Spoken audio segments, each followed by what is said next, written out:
30 கோடி தரேன், 50 கோடி தரேன், 100 தரேன், இல்லை அதையும் தாண்டி தரேன், நீங்கள் வந்து திமுக வந்துடுங்க, இல்லைனா உங்களை வந்து இப்படி தான் நாங்கள் பண்ணுவோம். இது தென் மாவட்ட அரசியல்.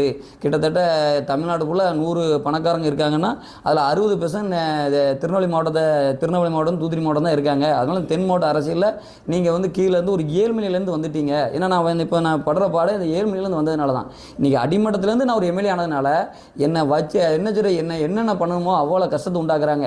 அதாவது ஒரு நபர் மேலே ஒரு குற்றச்சாட்டு முறையான ஆவணம் வேணும். ஏன்னா அதை செஞ்சேன்னு சொல்கிறாங்க, இதை செஞ்சேன்னு சொல்கிறாங்க.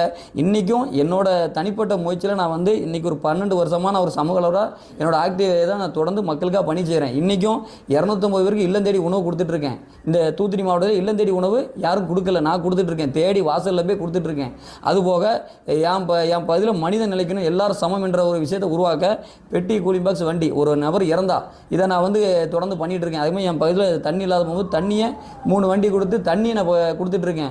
இது போக ஆதரவு இல்லாதவங்களும் தான் ஏதாவது இறந்தாங்கன்னா யாரும் இல்லாமல் வந்து அவங்களை அடக்கம் பண்ணுறது முழுக்க சோசியல் ஆக்டிவ் ஒர்க்கில் நான் பண்ணிகிட்ருக்கேன்.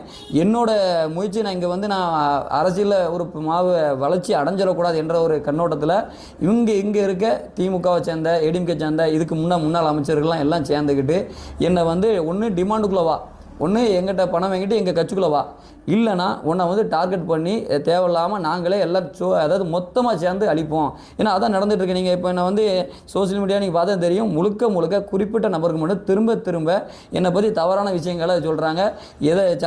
சந்தை எந்த ஒரு ஆய்வு நான் செஞ்சாலும் அந்த ஆய்வை எதிர்மறையான விமர்சனங்களோ தப்பானதை கொண்டு போயிட்டுருக்காங்க. நான் எதுக்கும் அஞ்ச போகிறதில்லை. ஏன்னா எனக்கு தளபதி விஜய் அவர் சொன்னது தான், மக்களுக்கு சேவை செய்ய சொல்லியிருக்காங்க. நான் தொடர்ந்து முன்னு போகிறேன். என்னோட நோக்கமே ஒன்று தான், நல்லது செய்கிறது. அதனால தான் இங்கே தமிழை வச்சுக்கிறது நான் பயணித்து இன்றைக்கி இந்த நல்லதை செஞ்சுட்ருக்கேன். இதில் வேறு 1,50,000 சம்பளம் வேறு எனக்கு தராங்க. நான் தொடர்ந்து என் மக்களுக்காக என்றைக்கும் உறுதுணையாக இருப்பேன். எந்த ஒரு விஷயத்துக்கும் பின்வாங்க மாட்டேன். அதேமாரி முழுக்க ஒவ்வொரு ஸ்கேம் இங்கே நிறைய இருக்குது. ஸ்ரீவைகுண்டம் தொகுதியை பொறுத்தவரை 80% விவசாயம். ஆனால் இங்கே உள்ள எந்த குளமுமே கிட்டத்தட்ட இருக்கிற 100 குளம் இருக்குன்னா 100ல் 80 குளமும் கரையும் தெரியாது, முடிவும் தெரியாது. முழுக்க வியாபார நோக்கத்தை மட்டும்தான் தவறான அரசியல் சூழ்ச்சிகளை பண்ணிகிட்டு இருக்காங்க. இதெல்லாம் நான் வந்து ஒவ்வொன்றா எல்லாத்தையும் எடுக்கிறனால இதன் மூலமாக இங்கே வந்து அந்த வியாபார பணம் சம்பாதிக்கின்ற நோக்கத்தில் இருக்க சில நபர்களோட முகத்திரையில் கிழிக்கப்படும். இந்த லஞ்சம் இல்லாத ஒரு ஸ்ரீவைகுண்ட தொகுதியாக மாறும் என்ற நிலையை வந்து இவங்க பயந்து வந்து என்னை வந்து டார்கெட் பண்ணி இது பண்ணுறாங்க. நான் தொடர்ந்து அவங்க என்ன தான் எனக்கு இது பண்ணாலும் நான் தொடர்ந்து மக்கள் பணிக்கு இது பண்ணுவேன். அதேமாதிரி இந்த 30 கோடி கேட்ட விவரங்கள் அவங்க சம்மந்தப்பட்ட எல்லாமே என்கிட்ட வந்து ஆதார் இருக்குது.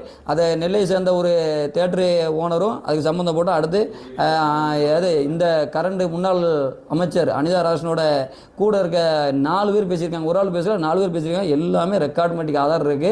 என்கிட்ட கால் பண்ணது, என் கூட இருக்கவங்கிட்ட பேசினது எல்லாத்தையும் ஃபோன் பண்ணி ஒன்று இங்கே வந்துரு, இல்லை நாங்கள் அழிச்சிருவோம், இந்த ஒரு டார்கெட்டில் தான் பண்ணுறாங்க. ஆனால் ஒரே ஒரு பிரச்சனை தான், நான் ஒரு அடிமட்டத்திலேருந்து ஒரு ஏழ்மை நிலையிலேருந்து இங்கே வந்ததுனால தான் என்ன இந்த டார்கெட் பண்ணுறாங்க. இதை வந்து கட்டாயம் நான் வந்து எதிர்கொள்வேன். ஏன்னா என்ன நடந்தாலும் சரி, நான் இந்த தொகுதியோட மண்ணின் மைந்தன். இந்த ஸ்ரீவைகுண்ட தொகுதியில் நான் கஷ்டப்பட்டு ஒவ்வொரு காலங்களில் பல ஆஃபீஸுக்கு நான் குறைகளை மக்களுக்கான பணிகளை செய்ய நான் அலைஞ்சிருக்கேன். எந்த இது நடக்கலை. ஆனால் இன்றைக்கி ஒரு சட்டமன்ற உறுப்பினராக என்னோட பயணத்தை நான் வேகமாக செஞ்சு, ஏன்னா எனக்கு வேலை கிடையாது, பிரச்சனையே இந்த ஒன்று தான். இப்போ மற்ற எம்எல்ஏ இருக்காங்கன்னா ஒரு சில தனிப்பட்ட இது இருக்கும். நான் காலையில் 10 to நைட்டு 12 மணி வரையும் நான் தொடர்ந்து என்னோட மக்கள் பணி ஒவ்வொரு ஊராக போய்ட்டு நான் என்னோட பணிகளை செய்கிறேன்.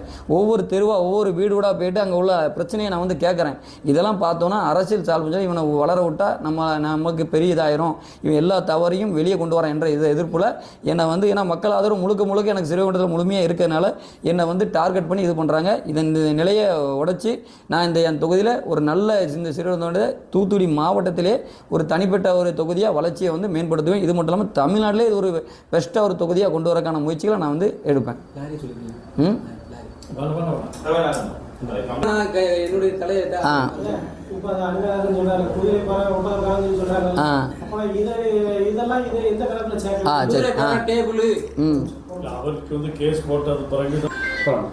அதேமாரி அனிதா ராஜன் அவர்லாம் இன்றைக்கி ஒரு இதில் பேசியிருந்தாங்க, குதிரை பேருன்னு. அப்போ நீங்கள் செய்ததெல்லாம் என்ன பேரும்?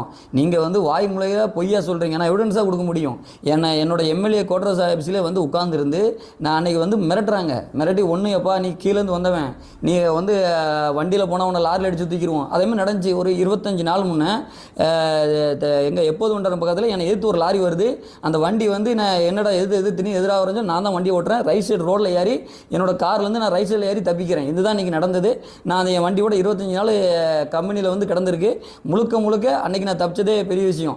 நான் யதார்த்தம் நடந்துச்சா இல்லை எனக்கு சரியா, இது வந்து முழுக்க முழுக்க எனக்கு வந்து நிறைய ஒரு தவறுகளை, அதாவது இந்த மக்கள் குறைகளை கையில் எடுக்கனால நிறைய எதிர்ப்பு கொண்டு வாங்க.